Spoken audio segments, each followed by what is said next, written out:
თქვენ რა სიტყვით? უბრალოდ მე ხლა გავიხსენებ უბრალოდ ძალიან მარტივ წინადადებას დე კასტელისა ქართველებმა განანათლეს თელი სოფლიო და წარმოშევს ბერძნულის სიბრძნე. ეს ხო არ არის ქართველი კაცის ნათქვამი, ეს არის უდიდესი წარმომადგენელი ვატიკანისა, იმიტომ რომ მე მქონდა საშუალება ვატიკანის არქივებში ბევრი მასალას გავცნობოდი საქართველოსთან დაკავშირებით. დღეს აქ მე მოვედი სწორედ გამაგრებული იმ დაწერილი ტექსტით. არც ერთ სიტყვას არ ვამბობ არც ზედმეტს და არც ნაკლებს. ამიტომ საქართველოს როლი ამ წინადადებიდან უკვე ჩანს რამხელა არის. და ამით კი არ უნდა ვიტრაბახოთ, არამედ პასუხებლობით უნდა მოვეკიდოთ ჩვენს ისტორიას და სათანადო რომ წავდგებით სწორად სოფლიოს წინაშე, მეცნიერების წინაშე თუ საზოგადოების წინაშე, სწორად უნდა წარვადგინოთ ჩვენი ქვეყანა. ბატონო გია, თქვენი კვლევები უკავშირდება უძველეს ცივილიზაციებს და როგორ ფიქრობთ, არის თუ არა ჩვენი მემკვიდრეობა ერთ-ერთი პირველი ცივილიზაციის ნაწილი? დიახ, ეს კითხვა საკმაოდ საინტერესოა და მე ფიქრობ, რომ ერთ-ერთი თაგანი არის ძველ ცივილიზაციებთან შორის და თქვენ ადრე იკითხეთ, რა მიცა საქართველოს, რა მიცა ჩვენმა წინაპრებმა. აი, მე სწორედ ის მომაქვს, რაც დაწერილია. ჩვენმა წინაპრებმა ლითონის ხელოვნება, მესაქონლეობა, სახვნელი კულტურა, კერამიკა, აქ არის სახელმწიფოებრივი ცხოვრება, სარწმუნოება, ხელოვნება, მწერლობა, ყველაფერი. რომელიც ეს არის გამოკვლევა გიორგი ჩიტაიასი, ასევე მიხეილ წერეთელის, რომელიც უცხოეთში მოღვაწეობდა და ძალიან მაღალი დონის მეცნიერები, რომლებიც არიან. საქართველოს ძალიან ბევრი მიცა და ამისი ფაქტი აი ამ წიგნში მე შემიძლია ვაჩვენო თამამად, ეს მარტო სპეციალისტებმა იციან და საზოგადოებამ არ იცის. ეს არის პროფესორი აკაკი ურუშაძის წიგნი ძველი კოლხეთი არგონავტების თხოვნებაში. აქ ბატონო გია წერია ძველ ბერძნულად და ქართული თარგმანი გვერდით. აქ წერია ის, რომ ქართული კულტურამ, ანუ უძველესმა კულტურამ, კოლხურმა კულტურამ შექმნა ევროპა. ეს არ იცის ჩვენმა საზოგადოებამ. ვიტრო სპეციალისტების გარდა. ამ საკითხებზე, რომ განიცდიდა ქალბატონი ნინო ჭუმბურიძე, რომელმაც უხელმძღვანელა, რომ შექმნილიყო ახალი წიგნი. ეს თბილისის მერის კახა კალაძის დაფინანსებით შეიქმნა 23 ავტორი ამაში. აქ მოცემულია სწორედ თანამედროვე მონაცემები, არქეოლოგიური ჩემი კვლევები თავისთავად. ამ წიგნშია არგონავტიკა, მედია, მითი და ისტორია. აი ამ წიგნში მე ფიქრობ, რომ ქართველმა კითხველმა უნდა გაიგოს ის, რაც უსაზღო დიდ რამე მიცა საქართველოს მთელ მსოფლიოს. რაც ჩამოვთვალეთ ამის გარდა.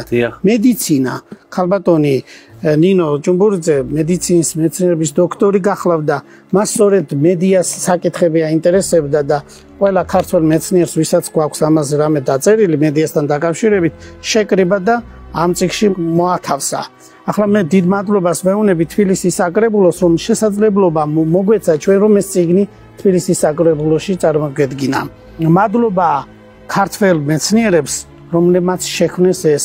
აქ არის სიმონ ყაუჩიშვილი, პანტელეონ ბერაძე, მე უნდა ვთქვა ეს გვარები, გრიგოლ წერეთელი, აკაკი ურუშაძე, თინათი ყაუჩიშვილი, რისმან გორდეზიან, რომ ჩვენ გვაქვს წდომა ძველ ბერძნულ ტექსტებზე, სადაც უშუალო წერია ქართველებმა რა გააკეთეს მთელი სოფლიოს ისტორიისთვის. აი, ბერძნულ იმაში სამი მიმდინარეობა მითების, არგონავტების შესახებ.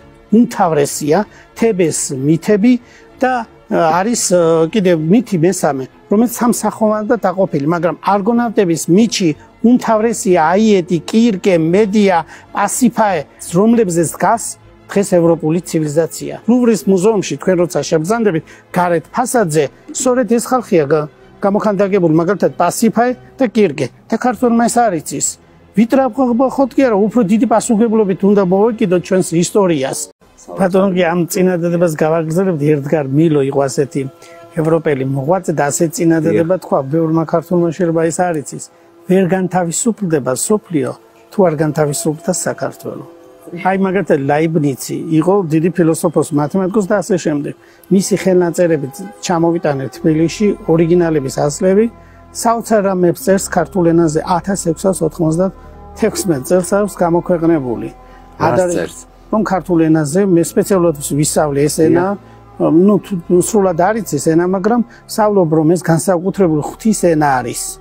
ასე ამბობს თვითონ და ადარებს რომ ეს ინდოევროპული ენებს არ გავს ეს ცალკე რაღაც მდგომი ენა არის და ევროპაში ეს ენები უნდა ისწავლებოდეს განსაკუთრებით ეს კავკასიის ენებზე საუბარი თუ სოფლიო წინ წავიდესო აუცილებელია ეს ენები იცოდესო აი ჩვენ გვაქვს სიტყვები რადგანაც თქვენ ბრძანეთ რამდენიმე სიტყვა და ქართველმა არ იცის ჰომეროსის ილიადა და ოდისეაში რამდენიმე სიტყვა არის ქართული წარმოშობის და ქართულმა საზოგადოებამ ეს არ იცის მაგალითად ტყავი ოქროს საწმისი ბერძნულად შეეძლო ქრისტოს დერმასოს ერქვა იმას რა ქვია ჰომეროს მაგრამ მან თქვა კოას ანუ ტყოვო ანუ ტყავიდანაა ნაწარმოები რომელიც ეს დამტკიცებულია ვიცით წერილობით ძეგლებიდან ზუსტად რომ ასე იკითხება და ასე ეწერ ყველაფერი გადამოწმებულია ქართველი მეცნიერების მიერ მე ყველაფერი შევამოწმე აბსოლუტურად მთელი ქართული სამეცნიერო წრეების ნაშრომები ვატიკანში სათითაოდ ამოვიღე ეს მასალები და ყველაფერი გადამოწმებულია ახლა აქედან გამომდინარე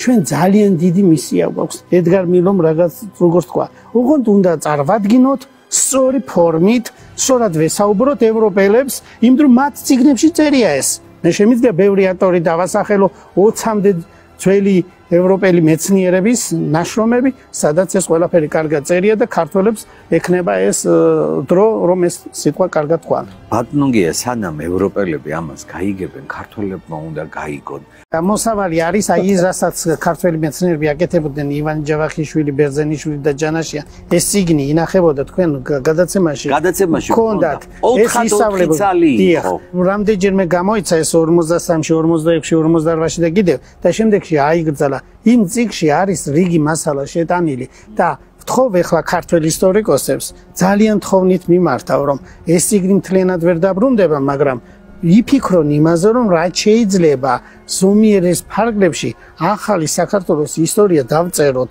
მე არ მივიღებ ამაში მონაწილეობას თავად ისტორიკოსებმა გააკეთონ ის რაც არის ობიექტური დიდება უფალს საქართველოს გამარჯვება დიდება უფალს და გაუმარჯოს საქართველოს ქართველებს გაუმარჯოს მან თავისი როლი გაიაზროს კარგად და ის შემოქმედებითი ნიჭი რაც აქვს თლიანად გამოამზეუროს ღვთის ძალით მე იმედი მაქვს რომ ეს მოხდება თქვენ დიდი მადლობა მოწვევისთვის და ყოველ თქვენთაგანს ღმერთმა გაგაძლიეროს